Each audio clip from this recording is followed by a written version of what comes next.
मंडळी नमस्कार. रामबाण उपचारमध्ये मी प्रकाश कचरे. मंडळी, आत्ता सध्या पावसाळा सुरू आहे आणि रानभाज्यांची सध्या आपल्याला भरपूर मेजवानीच आहे निसर्गाने आपल्याला दिली.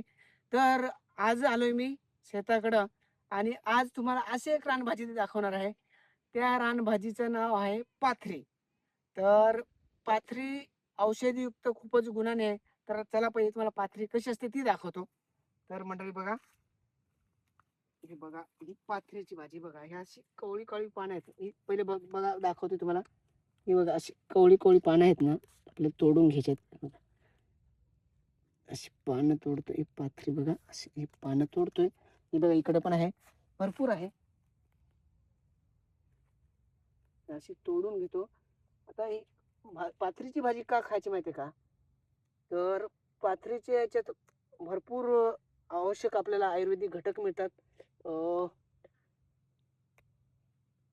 जसे लघवीचे विकार, पोटाचे विकार यांनी बरे होतात. तर ही रानभाजी निसर्गात आपल्याला विनामूल्य मिळते आणि कोणतंही खत किंवा काही हे नाही.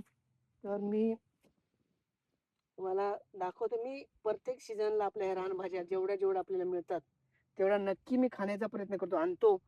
तर तुम्ही पण ह्या भाज्यांचा आस्वाद घ्या.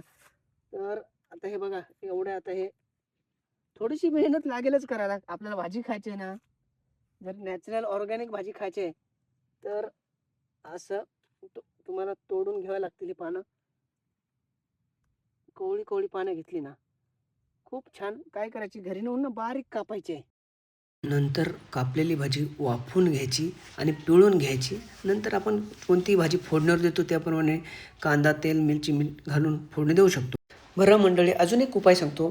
ज्यांच्या घरी म्हशी आहेत आणि त्या म्हशींना जर या पाथरीचा पाला खाऊ घातला तर त्या म्हशी भरपूर दूध देतात. असं एवढं चांगलं त्याच्यात घटक आहेत.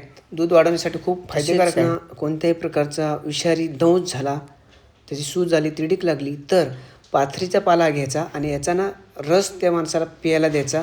याने शरीरातलं विष बाहेर टाकण्यास मदत करते. अशी एवढी बहुगुणी आयुर्वेदिक पाथरी आहे. जर अंगात उष्णता वाढली ना तर ह्या पाथरीच्या पाल्याचा रस जर पानाचा पिला ना तर शरीरातली उष्णतासुद्धा कमी करण्यास मदत करते. मंडळी, आणलेली आहे पाथरीची भाजी घरी. आणली, स्वच्छ पाण्यात धुवून घेतलेली आहे. त्याला माती लागलेली होती त्यामुळं थोडीशी स्वच्छ धुतल्यामुळं व्यवस्थित आता बघा असे. आणि हे करून एक व्यवस्थित जुडगी करून त्याची अशी आता ही बारीक बारीक कापायला घेतली.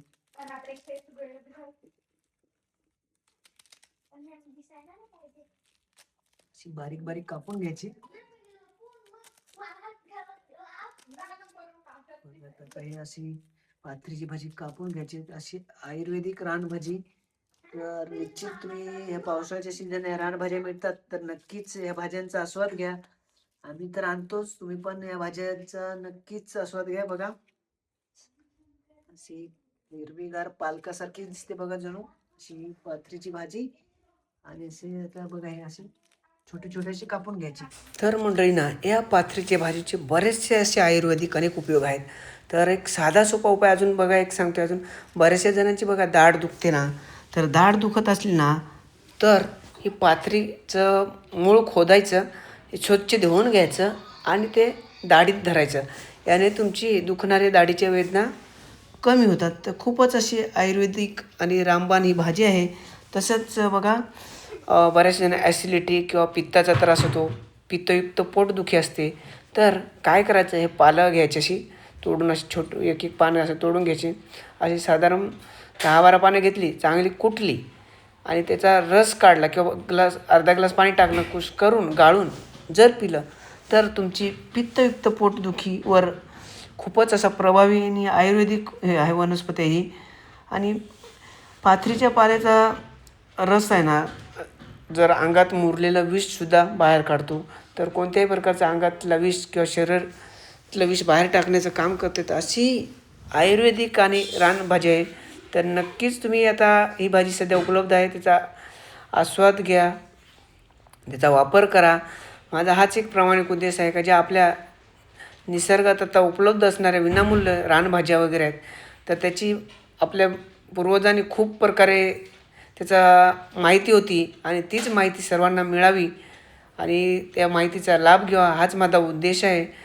तर निश्चित आता तुम्ही या भाज्यांचे आस्वाद घ्या. तुम्हाला जमत नसेल तर आपल्या अनेक आमचे आदिवासी बांधव रानभाज्या विकायला येतात, त्यांच्याकडून तुम्ही खरेदी करू शकताय. तर अशा विविध माहिती करता माझ्या चॅनलला सबस्क्राईब करून ठेवा. तुमच्या नातेवाईक मित्रांनाही शेअर करा, जेणेकरून तुम्हाला नवनवीन माहिती मिळत जाईल. धन्यवाद.